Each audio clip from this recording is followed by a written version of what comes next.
the city commission meeting. Could we have the roll call, please? Smith. Here. Clute. Here. Bragg. Here. Harvey. Here. Mayor Robish. Present. Please join me for the Pledge of Allegiance.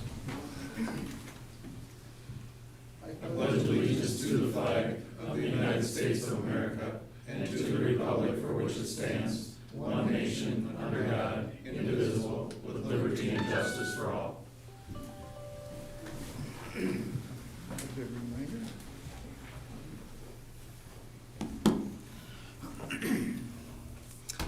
All right, moving on to the agenda approval. Is there anything that I missed or need to add? Anybody has? Vote to approve the agenda. Second. Roll call vote, please. Smith. Aye. Clute. Aye. Bragg. Aye. Harvey. Aye. Mayor Robish. Aye. Moving on to number 3, the city commission adjourns to convene as the Board of Adjustments for the following public hearing. The variance request filed by Jeremy Meyer, project address 206 Iowa Avenue Southeast, to construct a garage 4 feet from the south property line where code requires a 10-foot yard setback in an area zoned B1. I'll turn this over to Mr. Cranston. Thank you, Mayor. This property, let me switch views here. This property is located, as you can see on 2nd and Iowa, southeast. This is the proximity. You can pull out a little bit. You can see on Market Street just a block to the north, and then the downtown area just 3 blocks to the west. So a little bit off the highway, but still in the commercial zone. So as I pull in here, what Mr. Meyer is requesting to do is to construct a garage, and on his application he has requested to go down to 4 feet on the rear lot line. Now a private garage in the B1 zone is an allowable accessory use. So there is no question about, in this particular view, you can see a house, but that house is no longer there. Okay, so that house was removed, and so it's just a bare lot. But if I go to a newer view on Google Earth, it gets really cloudy and it's not very easy to discern the property. So I apologize for that, but that's kind of the technical issue with it. But again, getting back to the 4 foot, he had requested a 4 foot rear lot line or rear setback. However, in the International Building Code, anything less than 5 feet requires that it be fire code sheetrocked. And so we have spoken with the applicant, and Jeremy's agreed that he would be good with the 5 feet, and so he would accept that compromise. And so that is what we are recommending to approve. Myself and the building official and the hearing examiner all said with the 5 foot setback. But I wanted to just add one more caveat that the building official and myself had talked about, and we wanted to make sure that there would be no outside storage of vehicles or anything like that, other than just personal use. I would make a motion to approve with a 5 foot setback and no outside storage of vehicles. Second. Okay. Any questions from any commissioners for Mr. Cranston? Commissioner Smith? So Barry, on that picture, what is considered the rear? Is it the east side? It will be the south side here, South. because his intention is to face it to the north. Okay. And then he would have a walk-in door. He's agreed to put a walk-in door so that it can then be addressed. Currently, because of that house, the only current address for that property faces Iowa. And so, since he's going to face it to the north, then we would just ask for a small walk-in door, and then that allows us to address it to the 2nd Street. Okay. 206. Yeah, 206. And then because that's an empty lot Mhm. currently, and the applicant owns the lot to the south, correct?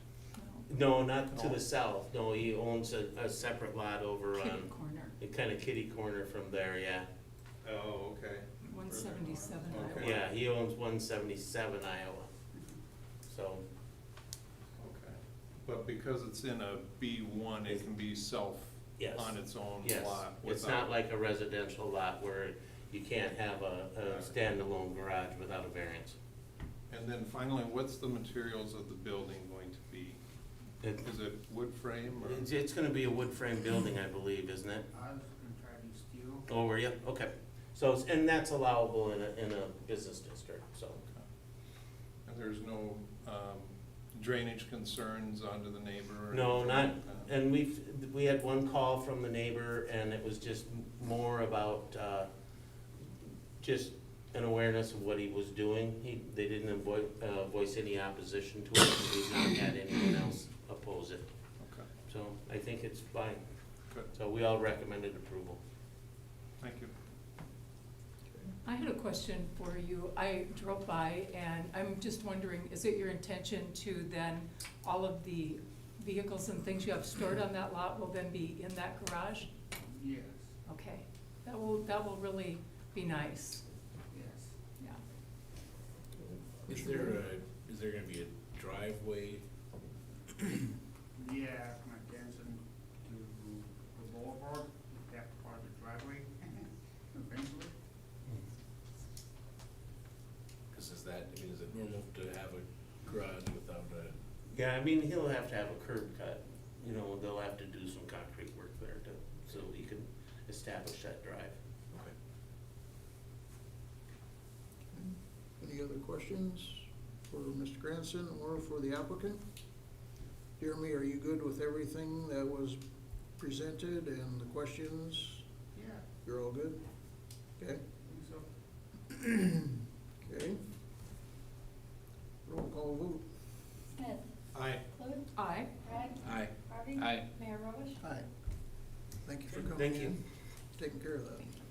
All right. You just, when you get everything ready, I will need to see material lists and rafter plans and things like that in order to get your permit. And even in the industrial, there's still no standing seam, right, cause it's in the, No, in the commercial, he could put a steel roof on it, in a commercial zone, yep.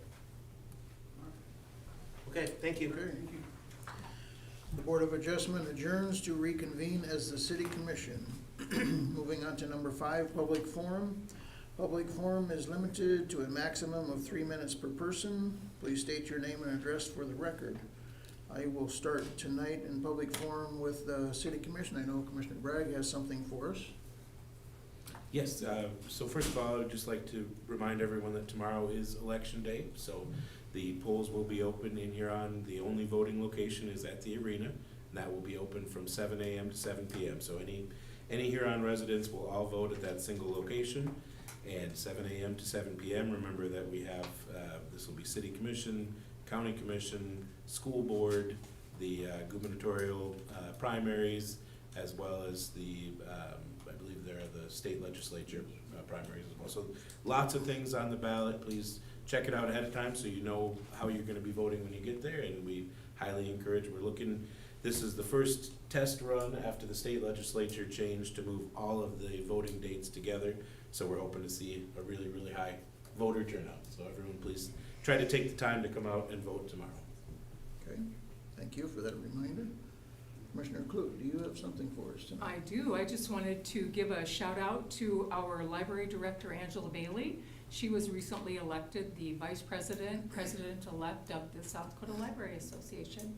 It's just a testament to her dedication and strong work ethic, and we're very excited to have her at that state level. Okay, thank you. And I've got one more too, along the same lines. So Chad Schroeder, who's also serving as the president of the what is that called? The Parks and Rec. SCPRA. Yeah, the Parks and Rec statewide board, but he got an extra kudos that I apologize we had not called out until now, but the Parks and Rec Department, and specifically Chad Schroeder, were named the 2025 Employer of the Year by Center for Independence at their banquet recently. So that again speaks very highly of how Chad works along with CFI and all the things that the Parks and Rec Department does. So congratulations to Chad for that great honor. Yeah. Thank you. All right, thank you very much. I think we have Shannon Bendliff in our presence tonight, our HR specialist, and she has an announcement for us, introduction for us. Hello, everyone. I'm Shannon Bendliff, HR Generalist for the City of Huron, with the right papers. And I'm so excited today to let you know that Andrew Hansen has joined the City of Huron as our new Assistant Solid Waste Superintendent. Andrew joined us from Loveland, Colorado. With the community, there's about 80,000 residents there. He has over 11 years of experience in public works with extensive knowledge in solid waste operations. His previous role, Andrew held significant administrative responsibility and successful management of a team of 30 employees while there. And we are excited to have Andrew on board with us today, and we know he will be a valuable asset to our organization and our community. So I'm gonna let Andrew say a couple words of who he is and introduce himself. I think she said it all. It's an honor to be here. Thank you for the privilege of becoming part of your community and your organization. The people have been fantastic. My wife and I were just bowled over by the gracious welcome that we received when we brought our kids up here about a month ago. And I've received no less warm a welcome from everyone across the organization that I met today. Compliments to Shannon. Really excited to serve this community, to work with you all, and can't wait to get my family up here and get settled in. So, thank you. It's an honor. Thank you. Thank you for coming, and it's good to have you on board, and hope we didn't scare you away today, so. Not yet. Okay. Not Give yet. Dale a couple more days. Yeah, there you go. Yeah. Okay. Good to have Thank you. All right, anyone else in the audience for public forum? Seeing none, we'll move on to number 6, consent agenda. Matters appearing on the consent agenda are expected to be non-controversial and will be acted upon by the commission at one time without discussion unless a member of the commission requests an opportunity to address any given item. Items removed from the consent agenda will be discussed at the beginning of the formal items. And we start with 6.1 minutes of May 18th, 2026. 6.2 personnel items, accept the voluntary resignation of Curtis Ryman, Park Maintenance 2, effective June 5, 2026. Number 2, approve the internal posting for a Park Maintenance 2 position as well as the internal posting and advertising for a Park Maintenance 1 position. Acknowledge that Dylan Corcoran, Park Maintenance 1, has completed his probationary period, making him eligible for supplementary benefits effective June 1, 2026. Approve the seasonal employment for Memorial Golf Pro Shop, Parks and Recreation, and Splash Central Water Park. 6.3, fuel quotes for city departments. And 6.4, consider approval of Tomiko Shirkoff, I'm sorry if I said that wrong, Tomiko, but to serve on the Library Board of Trustees effective June 1 to fill the upcoming vacancy for Barb Bladehorn. 6.5, consider special on sale alcoholic beverage license application requested by One Oak Events for the Chamber Mixer on June 9th, hosted by the Center for Independence, 485 22nd Street Southeast and 499 22nd Street Southeast. 6.6, consider special on-sale alcoholic beverage license application requested by Sportsman's Bar on July 3rd, 2026 from 4:30 p.m. to midnight for the Dusting of Dakota celebration. And 6.7, payment of the bills. Motion to approve? Second. Roll call vote, please. Smith. Aye. Vote. Aye. Aye. Aye. Harvey. Aye. Mayor Roberts. Aye. Moving on to bid quote items. 7.1, consider acceptance and approval of bid number 2026-27 asphalt emulsion quote from Flint Hills Resources in the amount of $657 a ton, which equates to approximately $101,835. So tonight, we have with us Assistant Engineer Sean Sadors. You want to elaborate? Yeah, on this particular project, there were no bids received after proper advertisement, so we reached out to past bidders and requested competitive quotes. And Flint Hills Resources came up with the lowest quote, and our engineering department recommends approval. Okay. Move to approve? Second. Any questions for Sean? Why do you think there was no bids? Because of the oil prices or the? It just happens sometimes. It does. Last year, we didn't get any either, did we, Paulin? No. So, And this one could potentially, by your notes, could come in over budget, so a portion would have to come out of reserves, is that correct? yeah, in this particular case, I believe that is what's happening. Yeah, That we're going yeah, out. second penny reserves will have to cover that, I think it's,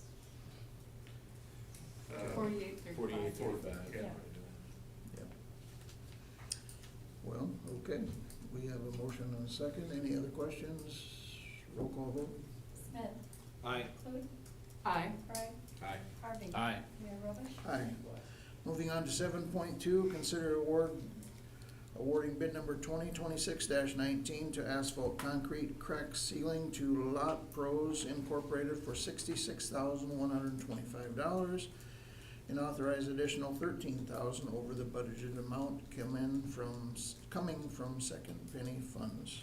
I think we were just talking about this. Correct. There again, with, prices have substantially been impacted from what's going on overseas, and, it's kind of where we're at with it. Yeah. And engineering recommends approval. Move to approve. Second. Any questions on this one? So Cap Assets looked at this one, and there was some conversation about, possibly pushing this back, but the concern was twofold. One, it would get us off a cycle, as, we have a very good routine that the engineering department has followed. And the other thing that I think is probably more impactful is if you look at the quotes that came in, there were 4 quotes. The one we're approving is $66,000, which is $13,000 over budget, but the other 4 quotes were $90,000, $89,000, and $93,000. So I don't think we're headed towards anything being any Correct. cheaper coming up, so, That lot pros not put in, we'd have an entire different conversation. So that's where, we never like to, like the last one and this one, we never like to see things come in over, but in this case, we're probably thankful that it's only 13,000 over, because it could have been much worse. Correct. Any good thoughts and good comments there? Anything else? Roll call vote, please. Smith, Aye. Clute, Aye. Bragg, Aye. Harvey. Aye. Mayor Robish. Aye. Moving on to 7.3, payment request number 1 for project number 2026-13 sanitary sewer manhole lining from Key Contracting in the amount of $90,608.80. Sean, one more time. All right, so for the good news, this one came in approximately 4,400 under what we budgeted, so we got a win. Engineering recommends approval for this as well. Motion to approve. Second. Any questions? I just want to note that Yes. this is a final payment. Yes, Oh, okay. one and done, One and done. correct. Bad, 300, that's not bad. Okay. Roll call vote, please. Smith, Aye. Clute, Aye. Bragg, Aye. Harvey. Aye. Mayor Robish Yeah, is looking at Bragg. Moving on to petitions and communications, 8.1, consider quitclaim deed to transfer lot 5, block 4, Southtown Addition to the city of Huron, Beetle County, South Dakota, to Greater Huron Development, and authorize the mayor to sign. And this is kind of just one of these things where Ted is here in the audience, but he has a buyer. potential buyers, so we're going to deed this over to Greater Huron. And that's the way we handle it. Good. Move to approve. Second. Any questions for Mr. Hayter or anybody, anything else? So, I just Oh, have one go question, ahead. Mayor, if Yes, I may. Ted, where is that located at in the proximity roughly? Okay, I'm sure Barry will bring it up, but this is south of the water tower in Southtown on Frank Avenue, on the east, is this on the east side of Frank or the Wes. west side? West side. West side of West Frank side. Avenue. Yep, there's an existing house there, this is right next to that house on Frank Avenue. Young couple wanting to build a house themselves, he is a contractor, builder, and looking forward to having more people putting down roots in the city of Huron, so our population continues to grow. It's approximately right here. This is Wheatgrass Village. This lot is approximately right in here. Yes. Well, that area is filling up. It's Totally. unbelievable It is, this year. Yeah. I mean, it's, Were you just saying 40 lots, we saleable have lots left? started out with 62 residential lots in Southtown, we have about 40 left. That's good, that's great. Thank you. thanks, Ted. Anything else? Roll call vote, please. Smith. Aye. Booth. Aye. Bragg. Aye. Harvey. Aye. Mayor Robish. Aye. Moving on to public hearing to transfer retail on-off sale malt beverage and South Dakota farm wine alcoholic beverage license application from the Tap House doing business as the Vault to the Vault under new ownership. Well, we're going from the vault to the front of the vault to the back of the vault. So, under new ownership. Motion to approve. Second.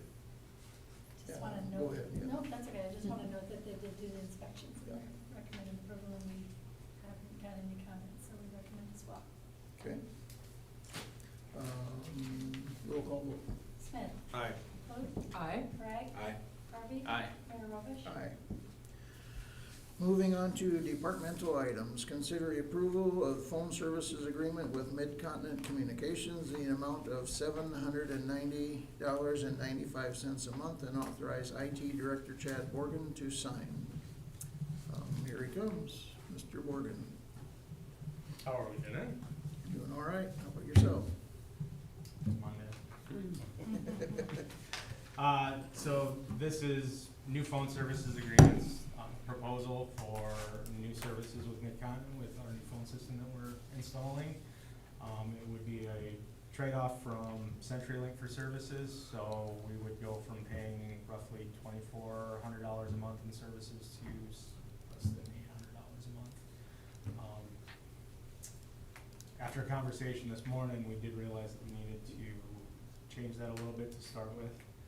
So we have a turn-up service that we're gonna start with, for roughly a month period.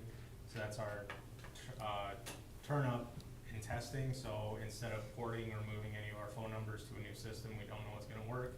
We're gonna get a couple of test numbers, run that for a couple of weeks, make sure that the phone system's working, and then we will cut over everything from CenturyLink that we can to Mid-Continent for service. We did notice there are a couple of lines that I need to talk to Rob and Dave out of the wastewater plant for that have phone dialers that might still need to be on CenturyLink service at a higher cost, just because we can't get services out that far and those buildings aren't wired into the lab building to bring those on with our new system. So there might be some changes to what our plans for costs are, but we'll work through those. Move to approve. Second. Any questions for Chad? Go ahead, Commissioner Bragg. Another win. It's good to see a lowered price.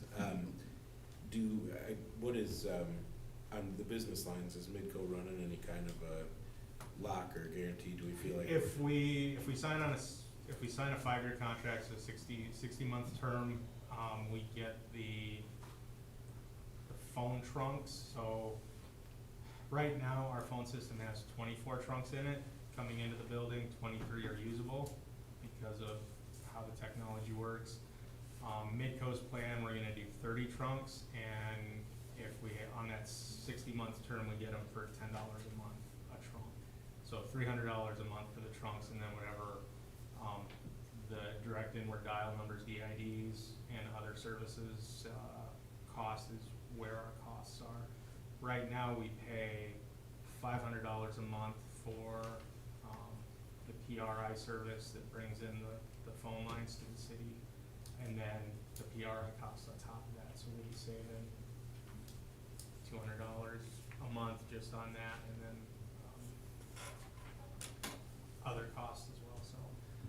But yeah, we do get a substantial discount for doing that longer term. So these prices will be locked in for 5 years then Yep. with this. And then every 5 years when we renew again, then we look at that and probably get that same price or maybe 15% more, 20% more, but it's still get a substantially discounted rate. Great, thank you. Any other questions? Pay for the overage that you brought up. Savings. Well, Yeah, money.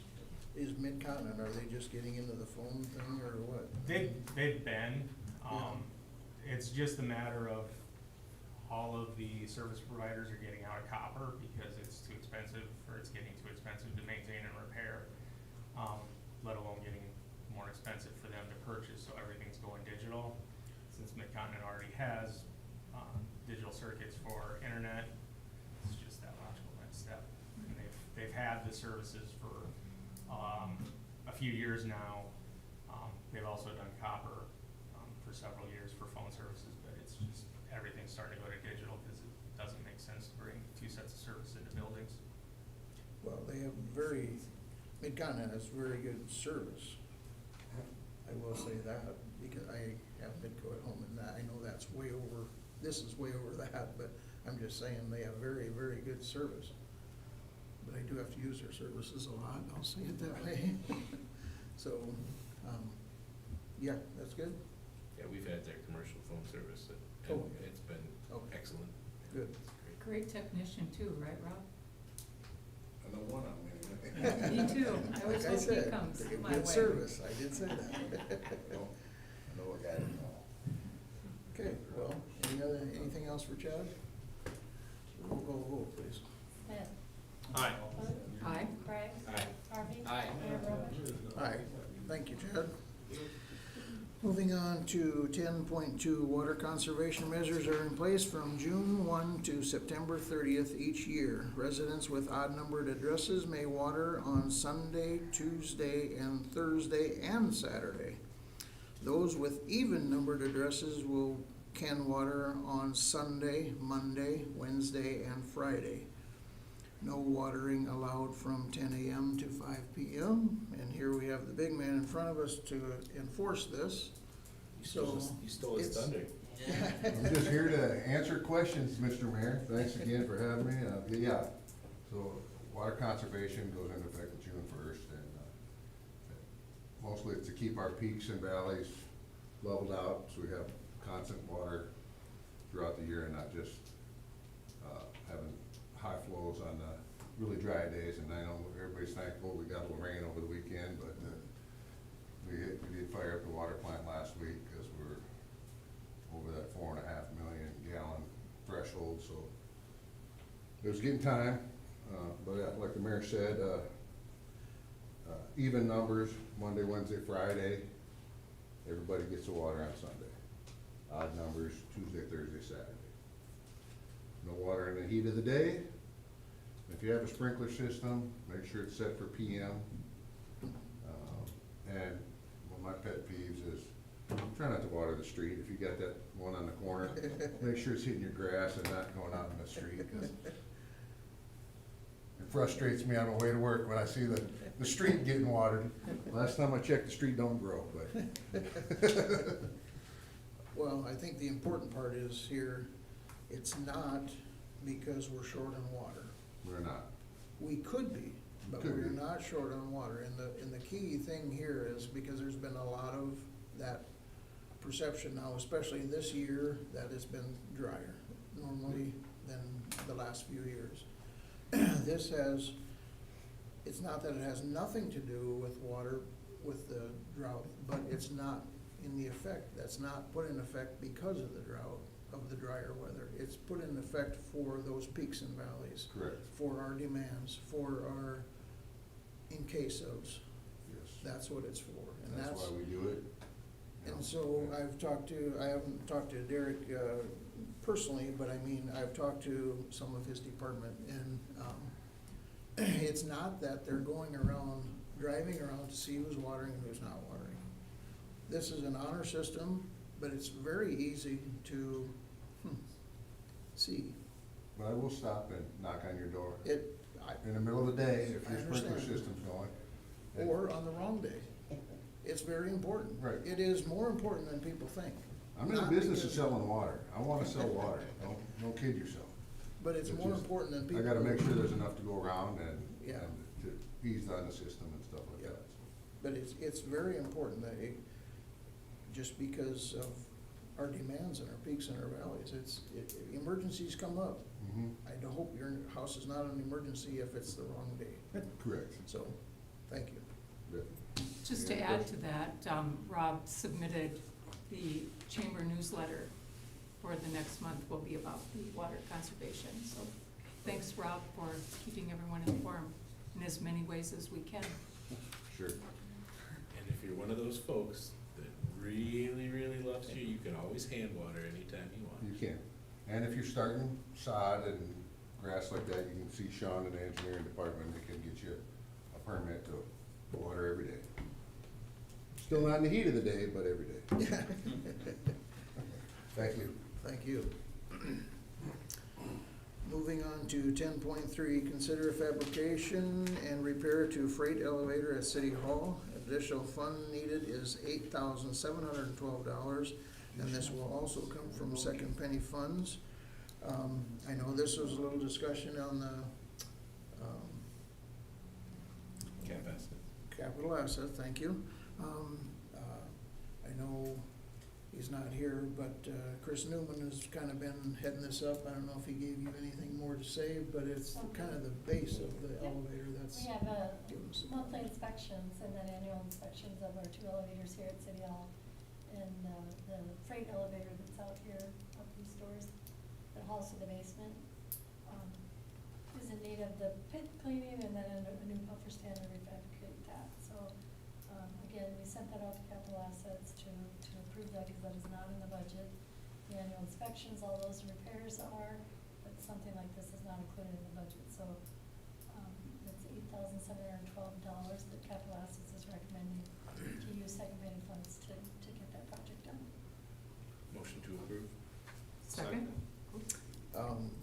I guess what I will say on this too is, Chris had sent this out, had a couple people come and look at it actually, local people come and look at it, see if they could rebuild that, and they weren't comfortable with that, so, because they're not in that business and they didn't want that up there to fall and not hold up, so. That was the other part of it, so. Any questions, any? Roll call vote, please. Smith, Aye. Clute, Aye. Bragg, Aye. Harvey. Aye. Mayor Robish. Aye. 10.4, consider new fire doors at the Huron Event Center. Funds were allocated in the 2026 budget, but the amount budgeted were not for fireproof doors. Fireproof doors are an additional $7,500. And these funds will come from the Huron Event Center Foundation. Brenda, do we get it all? You did. Thank you. We did have in the budget to approve new ADA, the ballroom doors. The Prairie, the original ballroom is not ADA compatible, so we were going to change out the hardware. Well, and that was approved in our budget, but after looking at it and changing out all the hardware, there was going to be holes in the door, and we also found out that the doors are also hooked up to our fire alarm system, which they are not hooked up to our fire alarm system. So I would like to get those hooked up, and I did talk to Chris Newman about it as well, and so we've been kind of working with that. And we think we should probably install new doors to get them hooked up to the fire alarm system, and then, put in ADA, and locks, digital locks, or keypad locks for the ballroom. And that's the ballroom, the original doors were 1987 when the original ballroom was built, so they've been there a while.